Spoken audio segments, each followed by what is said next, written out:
So I was psychoanalyzing myself as I do, and I was thinking why I have such an issue, or like why I'm so fixated on my weight and my body and like my body weight. And what it came down to, I feel, was like this. What I realized is that it stems from like pride, basically wanting to. It's not about me as much as it is about how I'm perceived, and I want deep down for people to perceive me as desirable, like something that they would want. Like, it's like, I just remember it goes way back to childhood, like caring about my house, not inviting people over because my house was too small, or not liking my mum picking me up because the car we had, our family car, was like old, and just things like that. Like caring a lot about how society perceives me, and then perceiving myself in the way that society perceives me, and being in agreement with how I'm perceived by people. And I looked at this quote once, and it was saying like, it was like, your identity is not a group decision, or something like that.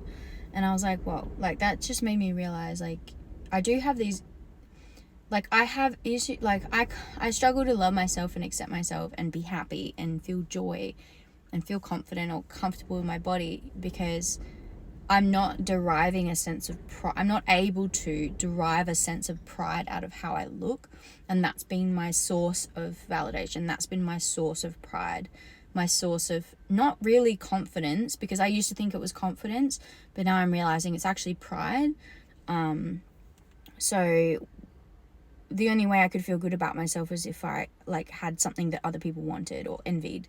So it's about me having like the perfect body, or the looking a certain way, so that people like don't feel envious of me, but like would want what I have, so that I feel like I'm above, like kind of superior, which isn't like confidence in the as much as it is like kind of arrogance, I guess, and pride. And I don't want to.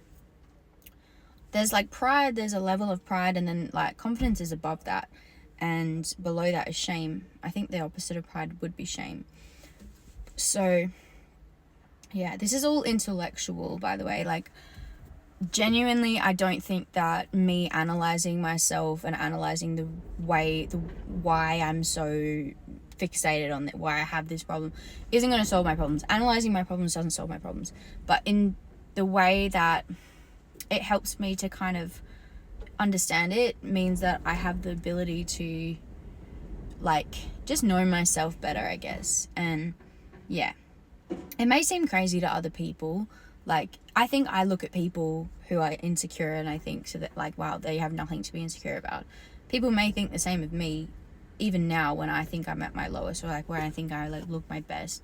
But to be honest, like I oscillate between just pride and shame. So some days I'll feel pride towards how I look, and then I'll actually feel like I can have a good day.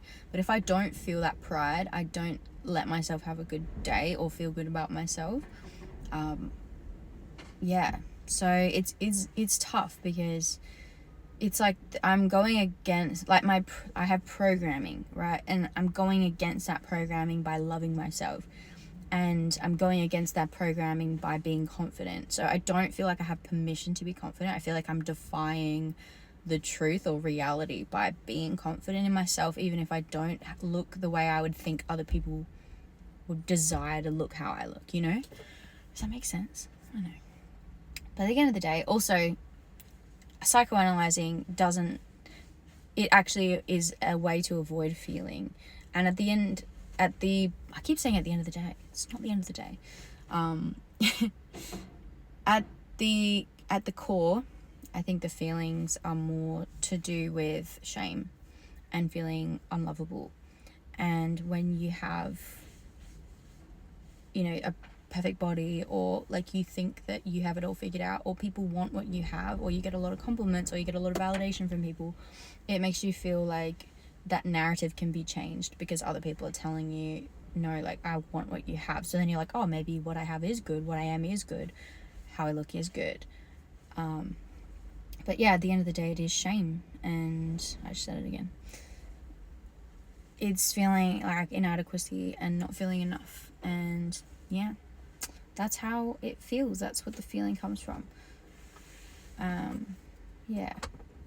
And fear, I guess, of like not being loved, or like fear of like fear of being judged, fear of like not having a solid identity, I guess. Identity crisis.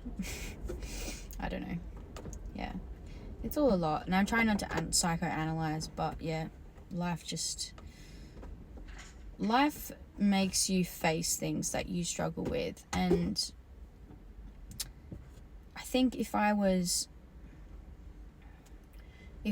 perfect in my own eyes, if I was my own definition of perfect, I think I would still be unhappy, and I think I would still be hard on myself, and I think I would still not be satisfied.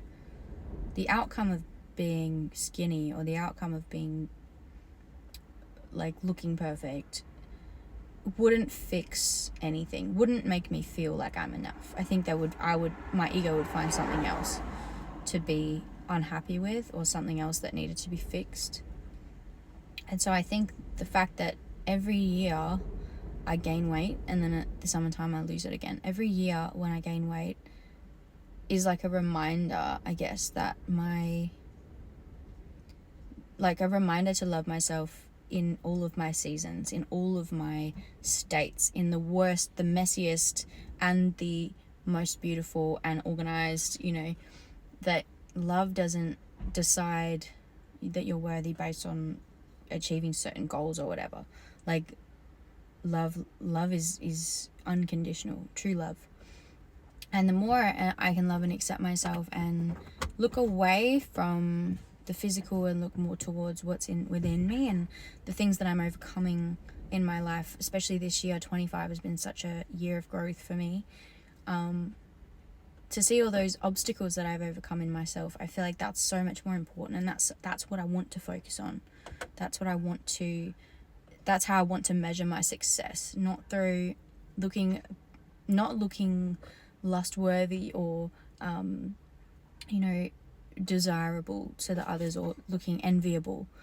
More than that, I want to derive my sense of confidence from the things that I've overcome, the challenges that I've faced, the bravery that I've shown, the achievements that I've had within myself, within my self-development, like the things that I've said that once I would have gone unsaid, the times that I've protected myself when I would have just let people walk all over me, the times where I've said no to red flags and to things that previously I would have said yes to, the self-destructive habits that I've overcome, everything that I've overcome, and the strength that I've gained is what I want to derive my sense of confidence from. And I want to walk around with that confidence. I want to walk around with confidence in who I am, not how I look and not how I'm being perceived, but who I actually am from within. I want that to come out. I want that to be my source of confidence from within, not from externally. Because your inner reality is number one world. Like, your reality first is within, and then secondary reality is outside.